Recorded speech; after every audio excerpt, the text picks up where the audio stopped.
You may think the media are capable only of skepticism and loathing, but think again. Journalists can love, too. Their latest crush? The Democratic People's Republic of North Korea. Kim Yo-jong, whose brother is, of course, the undisputed dictator of that Stalinist hermit kingdom, is at the Winter Olympics this week. And according to the press, she's a huge star, a bigger star even than our vice president, Mike Pence, or for that matter, a bigger star than any of the actual athletes. Don't believe it? Consider some of these descriptions. From the Washington Post, quote, the Ivanka Trump of North Korea captivates. From CNN, she's stealing the show.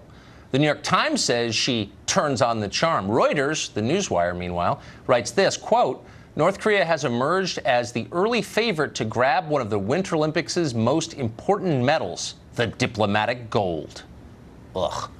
Well, reporters gushed over the world's last totalitarian state. Mike Pence, who again is the vice president of the United States, was attacked for not standing up to honor North Korean athletes. Watch this. I thought that Mike Pence said that it was inappropriate to make political statements at sporting events. If you're in Korea, you need to stand up. You need to stand up and show respect. The Olympics are supposed to be the one place where politics is not supposed to play a part. That's my understanding.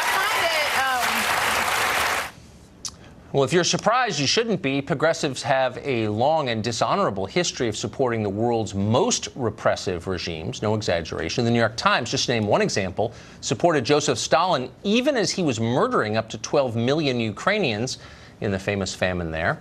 That paper also led the cheering for Fidel Castro as he turned Cuba into a police state. In 1975, and we're not making this up, when the Khmer Rouge swept to power in Cambodia, the Khmer Rouge, the New York Times made this prediction in a headline, quote, for most, a better life.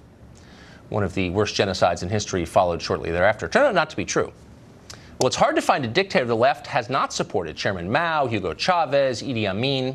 These people seem to have nothing in common but one thing. They all hate America. Turns out progressive activists also have one thing in common. They resent their fathers. That's where their politics come from. The rest is just window dressing. Deirdre Griswold is editor of Workers' World. It's a weekly communist newspaper that supports the North Korean regime, where she has visited, and she joins us tonight. Deirdre, thanks for coming on.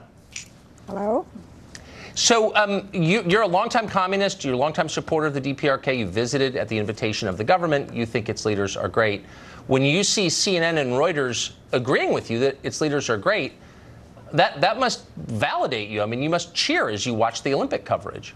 I've been to both North Korea and South Korea, and I'm on this program because I want to talk to the people who watch your show and make a serious point that we're in the process of moving towards a nuclear war.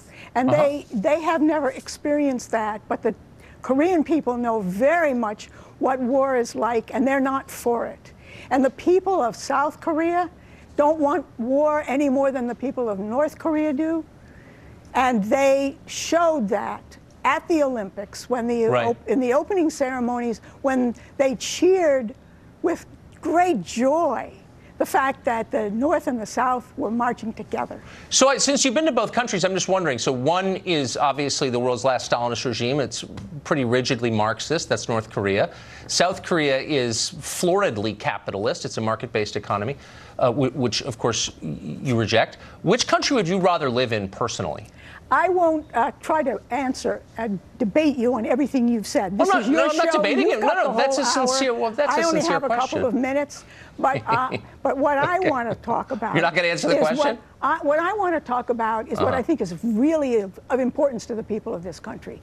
That is that there's a group in Washington that really wants to push for a war. The Korean people don't want it. People here don't want a war, but they don't know what a war is like. They think you just push a button somewhere. Well, but hold on. Let me just say that I've never said this to a communist before, but I actually agree with you. I don't want a war in Korea. And I think there are people in Washington who are pushing for it. I think you're absolutely right there.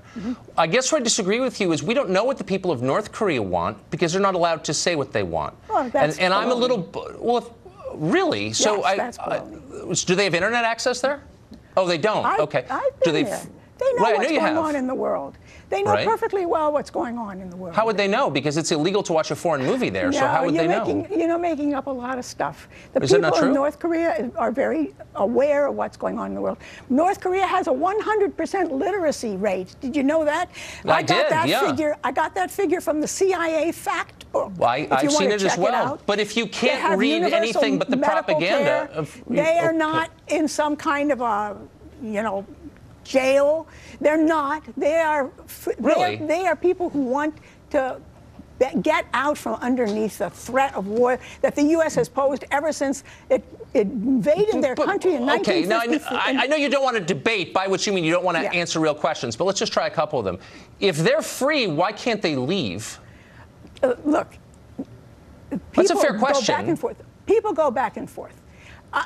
You're taking this whole in a whole other direction that shouldn't be of any significance to people here. Why? Well, wait. Why is it? Look, you're up here speaking. Why do you think there are people in Washington who are for a war? Why do you think they're for a war? That's one of the questions I've never been able to answer in 35 years here. But one question I've been able to answer pretty simply is North Korea a free place, a place you'd want to live, or is it a prison? Do you know what the imprisonment rate in North Korea is? It's 800 per 100,000. You know what it is in South Korea? 100. Is in the United States, Tucker? I'm sorry? Do you know what the imprisonment rate? It's very high. That the U.S. has it's nowhere more near 800, than any other country in the world? That's not true, actually. Oh, North Korea has no. That's not true. North Korea is the highest. But let me just ask you a question. No. I'm talking about the number of prisoners. That's the highest in the world in the United States. That's true. Right. Okay. And the majority so would you of them say are the poor United people. States? Hold on. The majority of them are poor people, and they wouldn't be in jail if they had a lawyer to keep them out of jail. Right. Like Actually, so many people in Washington and Wall Street have lawyers that so keep I guess them out of jail. this is kind of the point I was making, is that no regime, no matter how repressive, no matter how many of its own people it has killed, is ever undefended by the left if it hates America. If North Korea suddenly became pro-American, you wouldn't support it, would you? You know that you wouldn't. You say that this is a country that hates America. No, I would say that of North Korea. I think that's fair to say, having... Did North I'm going out on a limb there. Yes, I am. Come over to this country and bomb us? Did they ever do what the U.S. did to Korea? You think the Koreans feel good about what the U.S. did to Korea? The U.S. bombed every building over one story during the Korean War. Right. The bombers had to come back with their payloads undropped because there were no bombs. Why do you think you dislike... left to bomb. Do you ever, just a quick reality check, do you ever say to yourself, I dislike America, where I live, more than I dislike North Korea. I don't dislike the people of this country at all. I'm thinking the country about itself. them as well as the people of Korea. Why make excuses? We should not have a war against Korea. And these people I'm with you there. Hold on, Washington and the Pentagon, I'm with you there. Who are actually doing the planning for such a war. Let me ask you one last question, there's if you can do this. going to be war games coming up against war games. But let me ask you a question. They've suspended them during the I don't want to have to cut you off. I Olympics, just want to ask you one last question. It's a sincere one. Does it bother you? I got it. Does it bother you at all? Does it make you rethink your defense of North Korea when you see its population starving and its leader dying of obesity? The people there are not starving. Well, they just had a famine 15 years ago. Some years ago. This is a country that was left in ashes. It's our fault. Just a generation and a half ago. So is South Korea. How did South Korea get so built up? They rebuilt their country. They have... if you look at the Koreans, they're the healthiest looking people in the world. They're the best. If you look at those except Koreans. for the tapeworms and the tuberculosis. They're awesome. You know what? You should get some dental work. You are telling people lies about the world, and that's what your station does. And I'm not surprised by that at all. Well, we're glad to have you on for some truth, Deirdre. Thank you so much. It's great to see you. Dr. Alan Mendoza is Executive Director of the Henry Jackson Society, and he joins us tonight. Dr. Mendoza, thanks for coming on. A pleasure to be with you. So do you think we're overstating it when we describe North Korea as basically a prison? No, of course not. It is basically a prison. This is the world's most repressive regime. It is indeed a prison camp. You can't leave.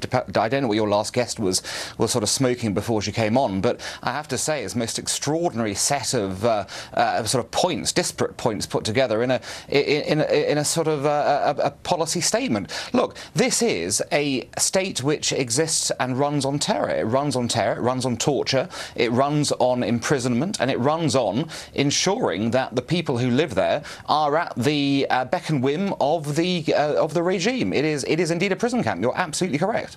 So why the impulse? I mean, you've watched the reaction of the international left to a lot of these different regimes over the years. Why the impulse to defend, to side with, to make excuses for regimes that are indefensible simply because they hate the West?